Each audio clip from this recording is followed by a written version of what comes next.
Eplegaarden. That's a lot of people say Eplegaarden. It's Eplegaarden is Norwegian for the apple farm. So that's what we are. It's just south of Madison. Yep, in Fitchburg.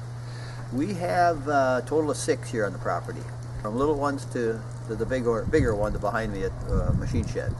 Well, the first one I was working off behind me is a machine shed and shop, and I just was storing machinery all over for the weather, and didn't have a shop other than a concrete floor to lay tools on, and I really needed something bad. So that was the first choice of something we had to get when we started the business, because there was other existing buildings on the place that we could use for the selling and marketing and cooling and stuff. So machine shed came first, and then the second one was along the way. We needed more space for sorting, and so we added on to the big dairy barn, which we made into the Apple store, the sorting section, the sorting and packing and stuff area for a small operation like we are. We're not by any means the largest orchard in the world.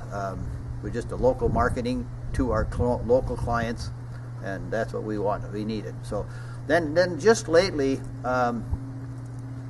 in 2013 here now, we added 2 buildings at the orchard site, the main, right where we stand here, 2 shelters. One was for picnics and selling firewood and selling straw bales that we would have here for sale, some place for people to gather. And then we have another building right over here that's more for say boxing up apples and more firewood and wagons for little kids to take out in the pumpkin patch, and just kind of a nice little shelter to sit under and get under if it was happening to be raining. So that's those buildings. And then we also have a wood shed at the house. We also have a little wood shed only about 6 by 12, and that's a pretty cute little building. And then the other is a nice additional shop, small machinery storage closer to the house. Yeah. Well, the sales department worked very closely with us in responding to what we wanted and the size we wanted, and giving us different options. And we knew we had a pretty good idea what roof we wanted on them, what vertical sidewalls we needed, what height we needed for machinery, and where the doors and windows would be. So it was very nice to work with him on this first building, the machine shed, and then with him we continued to work then with him on the addition to the dairy barn, which became the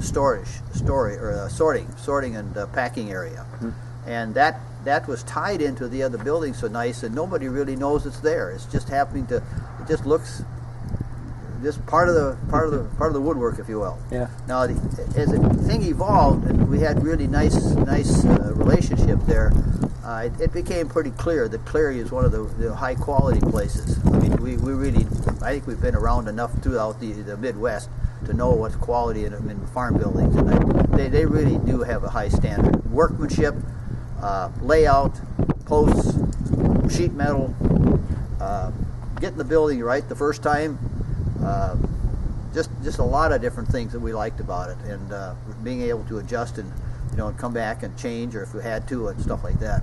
It's great to work with. We wanted to use the traditional look of old farms, and for the whole program, or whole project, and the big old dairy barn is part of the aesthetics. It just is simply really the first thing people see when they drive up the yard. And so we basically got a nice sorting shed behind a ramp that goes up to the upper floor that's very well hid. Nobody would really know it's there, but it's a very nice building. Once you get inside it, you would never know it's back there. And it's not necessarily for the public anyway. It's a packing and sorting shed. And so it works very, very well. The size, we got it done on time. We got, from time we took another old building down to, say, putting it up and using it in the fall, I think it was maybe 3 or 4 months. And over time we got concrete and buildings in, and site, everything. So it's just a good one. It's not, as I say, there are larger ones in Wisconsin and around the United States in terms of size. Some of them are 3 or 4 acres in size, but we've got just what we need here, and that's the basic thing. Is it meets our client, it meets our product, it meets what we got to sell. I'd certainly recommend them. Yeah, I do. I've been in agriculture and farming and seeing pole buildings go up from way back in the 60s, 50s, and I like their building quality, the workmanship, the people who are the crews. They respond. They come in. They put it up. There's very little wasted time. They're good that way. I think you're getting the best buy. I think the structure is good. I like the post construction. I like the way the shelters were put up in terms of putting the braces down into the ground, and they're windproof. They really are. They're really nice. The metal is the sheet metal is they've made improvements over time, and paint and everything is long lasting. The one behind us is like let's see, it'd be 16 years right now, and it looks like it did when it went in. Yep. So I mean, you can compare it to the new one. It's the same paint, the same color. Yeah. So that and but yeah, it's braced well. Everything is the paint job, the roof, all the different colors. I could match other buildings. It's just a good company to work with. Yeah, it is.